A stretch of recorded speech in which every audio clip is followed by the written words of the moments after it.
मैले आज एउटा अर्को लेसन लिएर टपिक लिएर तपाईको माझमा उपस्थित भइसकेको छु।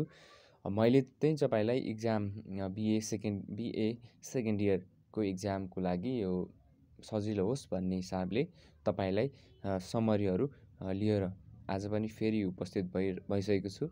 आज चाहिँ मैले a meditation upon a broomstick Jonathan स्विफ्टले लेख्नु भएको यो टपिक लिएर आइसकेको छु। अब लेट्स स्टार्ट गरौँ। समरी जोनाथन स्विफ्टको यो एसे एकदमै satirical and humorous moral lesson हो, जसमा उनले एक साधारण कुच्चो ब्रुमस्टिकलाई प्रयोग गरेर ह्युमन लाइफको रियालिटी देखाउँछन्। यसमा के हुन्छ भन्दाखेरि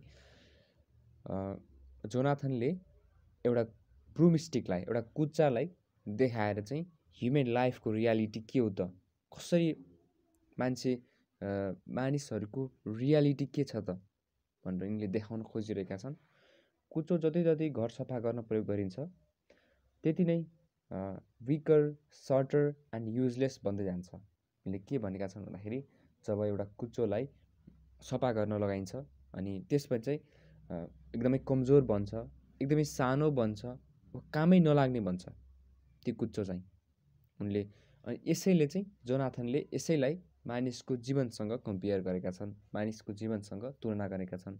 मानिस पनि आफ्नो जवानी, आफ्नो योग्यता, आफ्नो क्षमता, आफ्नो दक्षता, आफ्नो पूर्णताको समयमा चाहिँ युज हुन्छ, एकदम फुल्ली युज हुन्छ।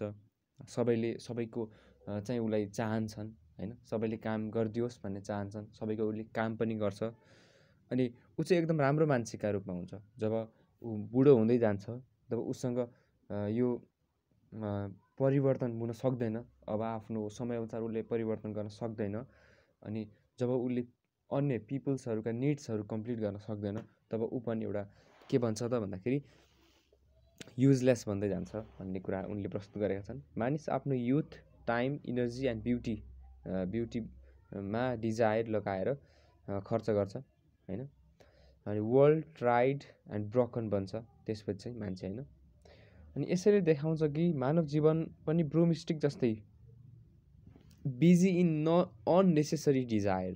के त उनले के भन्छ भन्दाखेरि यो यसै जस्तै हैन, एउटा ब्रुमस्टिक यो कुच्चो जस्तै मानिसले पनि के गर्छ भन्दाखेरि मानिस एकदम व्यस्त हुन्छ अरे कि बिजी लाइफमा, अननेसेसरी अनावश्यक बिजी लाइफमा व्यस्त हुन्छ, एकदम मूर्ख हुन्छ। उसले आफ्नो प्राइडको लागि प्राइड खोजिरहन्छ अनि यस्तै खालको बिहेभियरहरू गरेर उसले आफ्नो समय खेर फाल्छ भन्ने कुरा गरेका छन्। र स्विफ्टले मानव चरित्रको कमजोरी, के कमजोरी छ भन्दाखेरि जेलसी, एकदमै जिलस हुने, अनि प्राइड भयो, ग्रिड भयो, अनि हाइपोक्रेजीलाई कुच्चोको मद्दतबाट उनले क्रिटिसाइज गर्छन्। उनको सटायरले देखाउँछ कि मानिसले बाहिरी प्लेजर चेस गर्दा आफ्नो इनर भ्यालु गुमाउँछ।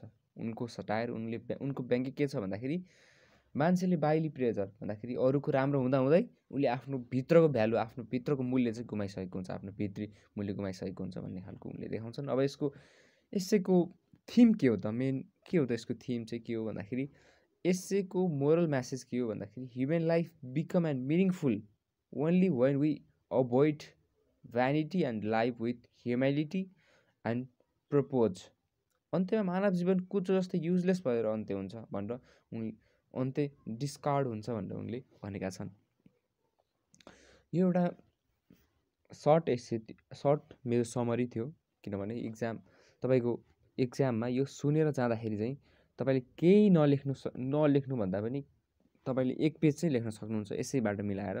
अनि त्यही हिसाबमा चाहिँ मैले तपाईँलाई यो समरी लिएर आएको हुँ। थ्याङ्क यू जसले अन्तिमसम्म सुनिदिनु भयो, एकदमै धेरै धन्यवाद छ। तपाईँले मेरो भिडियोलाई लाइक, कमेन्ट अनि साथीहरूलाई सेयर पनि गर्न नभुल्नु होला। हस्, धन्यवाद।